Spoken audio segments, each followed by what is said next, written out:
Guys, कैसे हैं आप लोग। सबसे पहले इस वीडियो को अगर आप बंद करने का सोच रहे हैं तो अगर आपको सच सुनना पसंद नहीं है तो बिल्कुल वीडियो को आप बंद कर दें। और अगर आप एक स्टूडेंट हैं तो आपके लिए बहुत महत्वपूर्ण है ये। तो जो मैं अभी कहने जा रहा हूं आगे के आने वाले 4 से 5 मिनट मैं आपका लूंगा, लेकिन उसमें मैं बहुत भयानक बातें बताऊंगा। प्लीज आप सुन लें। अगर आप एक स्टूडेंट है, अगर आप एक युवा है, अगर आप एक बेरोजगार हैं तो आपके लिए बातें हैं। सुनिए। सीन कुछ इस प्रकार का है कि आईबीपीएस की आज वैकेंसी आती है। 2020 का समय चल रहा है, कोरोना का काल चल रहा है। मैं कुछ बातों को मानूंगा और कुछ बातों को आपके सामने बोलूंगा भी। सीन ऐसा है कि 2020 में आज वैकेंसी आती है आईबीपीएस की, और आज वैकेंसी आती है 1167।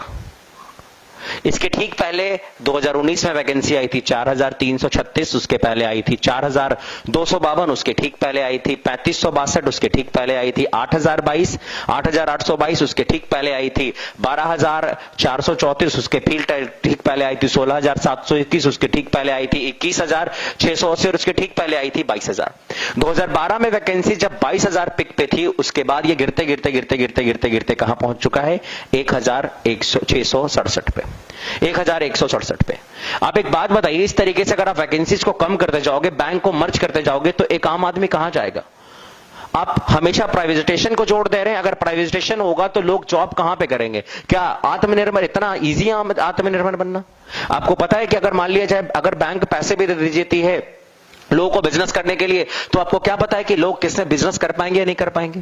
क्या सारे लोग बिजनेस के लिए बने होते हैं। क्या हर एक लोग से बिजनेस पॉसिबल है। बिल्कुल पॉसिबल नहीं है।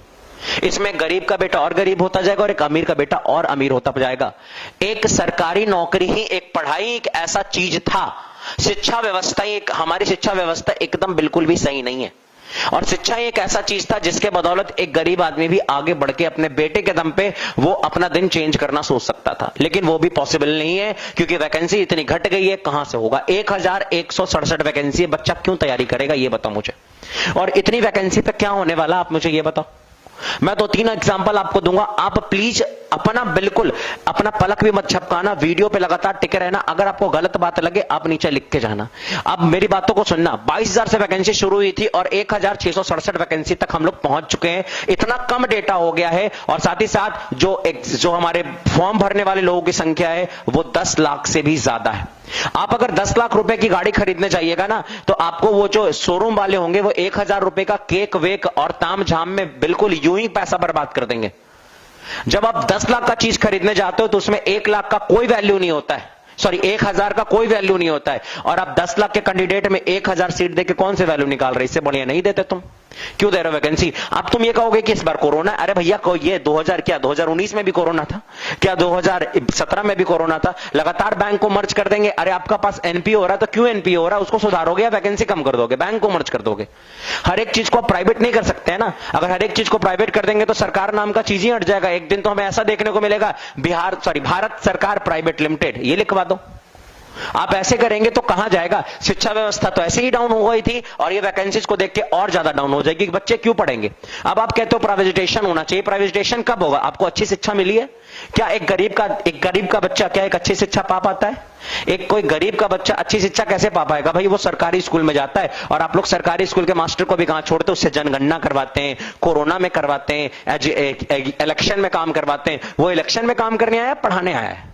कहां से होगा काम आप ही बताओ। और सोचोगे कि आप वहां पे पढ़ाई होना चाहिए। कैसे पढ़ाई होगा भैया। आप तो वहां पे स्कूल में आधा दिन फोर्स रहते हैं, वहां पे कभी वहां पे कुछ रहता है, कभी वहां पे कुछ रहता है, आधा दिन इधर उधर कहानी रहती है। वो कैसे आप सोच सकते हैं, कैसे एक्सपेक्टेशन आप रख सकते हैं कि कोई गरीब का बच्चा उस स्कूल में पढ़ के और किसी प्राइवेटाइजेशन नौकरी, किसी प्राइवेट कंपनी में अच्छी नौकरी पा पाएगा। उसके लिए पहले से स्किल होना चाहिए। प्राइवेट वाले पहले से स्किल मानते हैं और वो स्किल पाने के लिए एक अच्छा स्कूल चाहिए। और एक अच्छा स्कूल में पढ़ाने के लिए बाप के पास पैसा होना चाहिए। जिस बाप के पास पैसा नहीं होगा अपने बेटों को अच्छा शिक्षा वो नहीं दे पाएगा। और अगर अच्छा शिक्षा नहीं दे पाता है तो वो कभी भी जीवन काल में नहीं जा पाएगा एक अच्छे नौकरी की तरफ। यानी जो गरीब है उसका बेटा भी गरीब रहेगा और भी उसकी पीढ़ियां गरीब ही रहेंगी। जब कोई गरीब का बेटा ना, जब कोई किसान का बेटा ना, एक बेटा ना पढ़ के आईएएस ऑफिसर बन जाता है या पढ़ के किसी बैंक का पीओ बन जाता है या फिर पढ़ के एसएससी का कोई अच्छा ऑफिसर बन जाता है, तो आपको पता होना चाहिए उसका पूरा जनरेशन चेंज हो जाता है। उसके आने वाली पीढ़ियां चेंज हो जाती हैं। फिर उसके कोई लोग जो है वो नीचे दबके के काम नहीं करते, वो भी पढ़ाई करते हैं और वो भी आगे उत्साहित होते हैं। होते कुछ काम को करने के लिए।